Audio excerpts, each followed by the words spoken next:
নমস্কার শ্রোতা বন্ধুরা, সন্ধ্যায় গল্পের আসর ইউটিউব চ্যানেলে তোমাদের সবাইকে স্বাগত।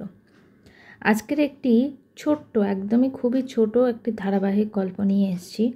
দুটো পর্ব হবে। গল্পের নাম ত্রিকোণ কলমের সুচন্দ্রা চক্রবর্তী। অফিসে ঢুকেই কৌশিক তাড়াতাড়ি ছুটল কেবিনে। আজ ক্লায়েন্ট মিটিং আছে, একটু পরেই তারা এসে পড়বে। এত ব্যস্ততার দিনেই রাস্তায় অবরোধ হতেও দিল। এই অবরোধের জন্যই ঐশিকের অফিস আসতে এতটা দেরি হলো। হন্তদন্ত হয়ে যখন ও ছুটে যাচ্ছিল কেবিনের দিকে, মনে মনে একটাই চিন্তা ছিল, তার অভিনন্দা এসে পৌঁছেছে তো। বেশ কিছু ইম্পর্ট্যান্ট ফাইল অভিনন্দার কাছেই আছে।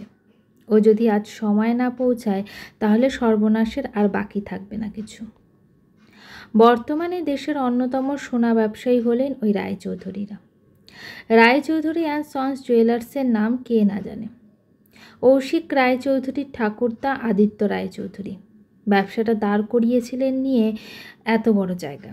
তার সুযোগ্য পুত্র রঞ্জিত রায়চৌধুরীর হাত ধরে আরও ফুলে ফেঁপে উঠেছিল রায়চৌধুরী অ্যান্ড সন্স। ঐশিক এই বংশের যোগ্য উত্তরাধিকারীর মর্যাদা রেখেছে। এই ব্যবসা তার কাছে নিজের জীবনের চেয়েও কম কিছু নয়। ঐশিক বিদেশ থেকে পড়াশোনা শেষ করে ফেরার পরেই পৈতৃক ব্যবসার হাল ধরেছে। আর তারপরেই ছেলের জন্য যোগ্য পাত্রীও নিয়ে এসেছেন ঐশিকের বাবা রঞ্জিত রায়চৌধুরী আর মা তৃষা রায়চৌধুরী। ঐশিকের স্ত্রী গীতালি ও ধনী বস্ত্র ব্যবসায়ী পরিবারের একমাত্র মেয়ে। ঐশিক আর গীতালির বছর পাঁচেকের পুত্র সন্তানও আছে, যার নাম ইমন। আর অভিনন্দা হলো ঐশিকের পিএ। গ্রামে পড়াশোনা শেষ করে শহরে চাকরি করতে আসা। অভিনন্দার মতো স্মার্ট আর কর্মদক্ষ মেয়ে ওই অফিসে আর একটি খুঁজে পাওয়া ভার। ওর কাছেই বেশিরভাগ ইম্পর্টেন্ট ফাইল, কাগজপত্র রেখে নিশ্চিন্ত থাকতে পারে ঐশিক। কারণ ওর মতো দায়িত্বশীল আর কর্মঠ মেয়ে কমই আছে ওই অফিসে। ঐশিক চিন্তান্বিত হলেও এটুকু জানতো, যাই হয়ে যাক অভিনন্দা সঠিক সময়ে অফিসে আসবে। ওর সময়ানুবর্তিতা সত্যিই প্রশংসনীয়। যা ভেবেছিল ঐশিক ঠিক তেমনটাই হলো। কেবিনে ঢুকেই ও দেখে অভিনন্দা আগে থেকেই উপস্থিত। কোনো রকমে নিজের চেয়ারে বসেই ঐশিক কপালের ঘাম রুমালে মুছে হাঁপাতে হাঁপাতে বলল, কিভাবে পারো বলো তো তুমি অভিনন্দা? আজ রাস্তাতে জ্যাম ছিল, তাও কিভাবে সময় পৌঁছলে তুমি? আসলে স্যার, আমি কালকে এই নিউজে দেখছিলাম যে আজ অবরোধ আছে, তাই আমি আজ হাতে সময় নিয়েই বেরিয়ে পড়েছিলাম। স্মিত হেসে বলল অভিনন্দন। উফ, সত্যি তোমার মতো কাজের প্রতি ডেডিকেশন আমি কমই দেখেছি। স্যার, আমি অফিসের সামান্য কর্মচারী মাত্র। শুধুমাত্র আমার দেরি হওয়ার কারণে কোম্পানির বড় লস হয়ে যাবে, এটা কিভাবে মেনে নিই বলুন? আচ্ছা আচ্ছা, বেশ, ফাইলগুলো টেবিলে রাখুন। অভিনন্দা টেবিলে রেখে বলল, আমি সবগুলোই চেক করে নিয়েছি স্যার, তাও আপনি একবার দেখে নিন নিজে। ওকে, দাও ফাইলগুলো। সবগুলো ফাইল চেক করে হাসি মুখে ঐশিক বলল, অভিনন্দা মৈত্রীকে যখন দায়িত্ব দিয়েছি তখন আর ভুল হতে পারে কিছু? স্যার, আমার এত প্রশংসা করবেন না প্লিজ, এটা আমার ডিউটি, লাজুক হেসে বলল অভিনন্দা। ও হ্যাঁ, তোমায় তো আসল কথাটাই বলা হয়নি। কাল তুমি ইমনকে ঘুম পাড়িয়ে যখন চলে গেলে তখন তো কোনো প্রবলেমই হয়নি, ইমন তো দিব্যি ঘুমিয়ে পড়ল। কিন্তু হঠাৎ করেই 1-1.5 ঘন্টা পরেই ওর ঘুম ভেঙে গেল। ঘুম ভেঙে যেই দেখেছে তুমি নেই, ওর সেই কী কান্নাকাটি। বাড়ির সকলে মিলে হিমশিম খাচ্ছিলাম ওর কান্না থামাতে। সত্যিই বাচ্চা সামলানো তো আর চারটিখানি কথা না। আর গীতালি তো ওইসব পারেও না একেবারে। স্যার, থাক না এখন এসব কথা। হাজার হোক গীতালি ম্যাডামই কিন্তু সোনাবাবুর মা, আমি তো বাইরের লোক মাত্র। সোনাবাবু আজ শিশু, তাই আমার কাছে থাকার জন্য এত জেদাজেদি করে। একটু বড় হতে দিন, দেখবেন আর এরকম করবেন না। শিশু বলেই তো সবটা বোঝে, যে কে ওকে প্রকৃত ভালোবাসে আর কে নয়। বড় হলে হয়তো মানুষ এই বোধটাই হারিয়ে ফেলে, বা চাইলেও প্রকাশ করতে পারে না। তাই বড় হলে মানুষ বেশি অসহায় বোধ করে। অজান্তেই চোখের কোণটা ভিজে যায় ঐশিকের, কিন্তু তাড়াতাড়ি নিজেকে সামলেও নেয়। এই ঘটনাটা অভিনন্দার চোখ এড়ায়নি, কিন্তু সে যেন ব্যাপারটা দেখেনি এমন ভাব করে বলল, স্যার, প্রেজেন্টেশনগুলো একবার দেখে নেবেন না শেষ মুহূর্তে? বলেই ওর ল্যাপটপে প্রেজেন্টেশনগুলো খুলে ঐশিকের সামনে রেখে দিল। একটু পরেই ক্লায়েন্টরা এলেন, মিটিং সাকসেসফুলি শেষ হলো। অভিনন্দার ঐশিক হাসি মুখে বেরোলো অফিস থেকে। তারপরেই ঐশিক চলল বাড়ির পথে, আর অভিনন্দা চলল যে ফ্ল্যাটে ও ভাড়া থাকে সেই ফ্ল্যাটের পথে। কিন্তু বাড়িতে গিয়েই ঐশিক দেখে কেমন যেন থমথমে পরিবেশ।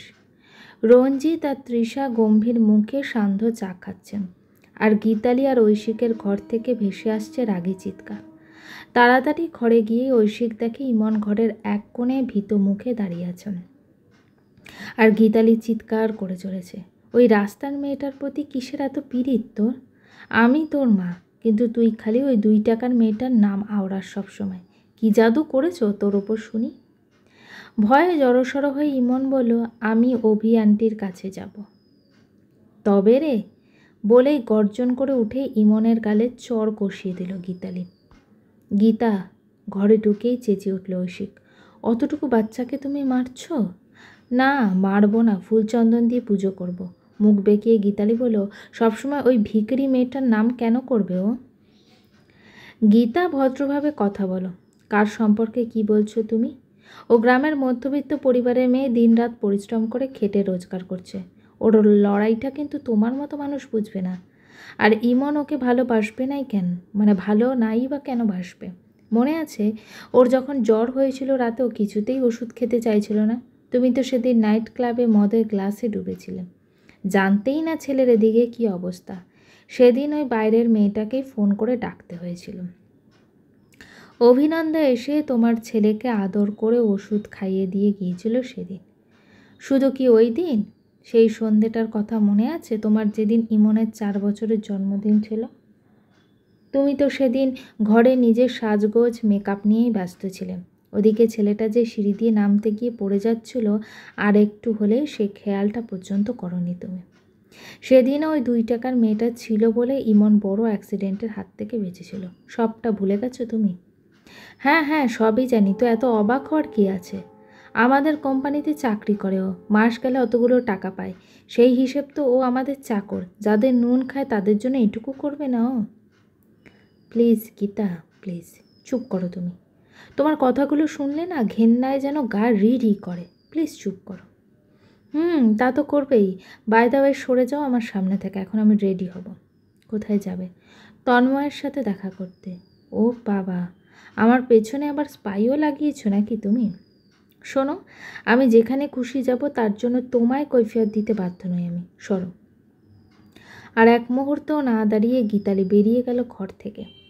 ইমন ছুটে এসে জড়িয়ে ধরল ঐশিককে। বাবা!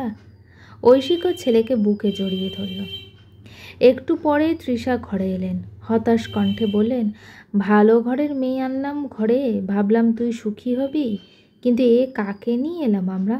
তোর জীবনটা তো একেবারে শেষ করে দিলাম আমরা। মা প্লিজ এভাবে বলো না, মানুষকে কি আর আগে থেকে বোঝা যায়? হঠাৎ দরজায় কলিং বেলের শব্দ। দরজাটা খুলতেই দেখা গেল অভিনন্দা এসেছে, হাতে চকলেট আর খেলনা। ও মা তুই, আয় আয় আয়।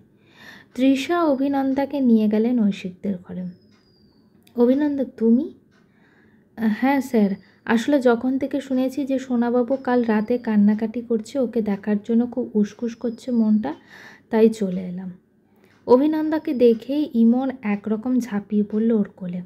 অভি আন্টি, সোনাবাবু দেখো তো কি এনেছি আমি তোমার জন্য, বলেই চকলেট আর খেলনাগুলো ইমনের হাতে দিল। ইমন তো সেসব পেয়ে মহা খুশি। ঐশিক হেসে বলল, ইমনের অভ্যাসটা খারাপ করে দিচ্ছ অভিনন্দা, এবার তো তোমায় ছাড়া আর একটা মিনিটও থাকবে না। তাতে কি, আমার সোনাবাবু যখনই ডাকবে আমায়, আমি ছুটতে চলে আসবো। অভিনন্দা চলে যাওয়ার পর তৃষা নিজের মনেই বিড়বিড় করছিলেন, কেন যে তোকে আরেকটু আগে দেখিনি মা, তাহলে তোকে ঐশিকের বউ করে আনতাম রে। কেটে গেল বেশ কয়েক মাস। অভিনন্দা একদিন একটু দেরি করে অফিস গেল। ও যেতেই ঐশিক হেসে বলল, সূর্যদেব কি আজ পশ্চিমে উঠেছেন? আজ অভিনন্দা সবার পরে এলো।